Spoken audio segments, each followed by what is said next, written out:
So I finished the inside of the vehicle with the Pour 15. Let's take a look at it here. You can see that the holes I hit with a grinder and then a wire wheel, and then I use the proper chemicals requested or suggested by Pour 15. Yeah, it looks pretty good. So this is going to harden up pretty well. Now I didn't use the marine cleaner that Pour 15 suggests. Actually, I used just another wax and grease remover because it was inside, and you're supposed to rinse everything off with a hose after you wash it, after you put the chemical on. But I wasn't about to do that. I hate working with chemicals, but I'm looking forward to doing the top. You can see that the top is. I still have to get to that. I got to wait till the inside, for the inside to dry, and then we'll go to the next step. Okay, so all the holes on the roof are cleaned. I use an etching compound that you need in order to etch the metal. It's pretty potent stuff. Had to wear gloves and a mask, but let me show you what that is. Yeah, this is metal prep by Pour 15.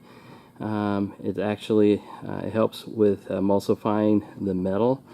So it's a pre-primer, but once you use it, then you need to make sure you wash it with water afterwards. I diluted mine on a 4-to-1 basis, 4 parts water, 1 part metal prep. But I tell you, it's going to be worth it once the job is done, because the Pour 15 will actually adhere to the metal quite strongly.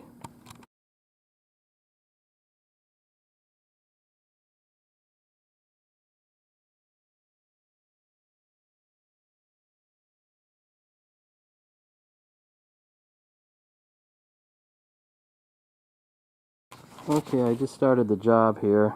I'm going to do 1 coat and then let it sit for, it's supposed to be an hour, but I think I'm going to let it sit about 20 minutes before I put the fiberglass on. So I'll set this down here. Get a chance to see me patch 1 hole. Ooh, goody.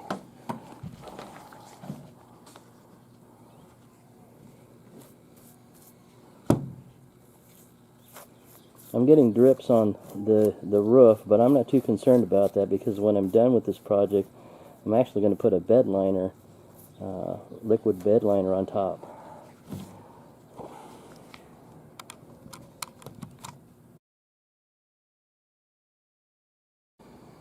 Okay, the first coat is done, and I'm going to let it sit about 20 minutes, or a little bit more perhaps, and just allow it to get tacky. And then I'm going to go ahead and do the fiberglass. I'm going to try to cut a piece of glass for each section about the size of the hole, with about a 1/2 inch or 1/4 inch wider than that. You don't have to put a heavy coat. This stuff goes a long way, and you just 1 coat would cover it quite well, and the second coat will just make it even better. Okay, I've got all the fiberglass on, and it doesn't look pretty. I'm going to tell you that right now. If you're going to do this job, it's if you're a clean freak, you won't like this. But tomorrow, once everything is hardened up, I'll give it 1 more coat, and then I'll sand it down and put the bed liner on top. Liquid bed liner. Alright. When I had some downtime, I decided to add some more detail to the vehicle, so I painted the grill a red. Makes it pop a little bit. Some people said, that looks terrible, that's a dumb thing. But more people say, wow, that looks pretty cool.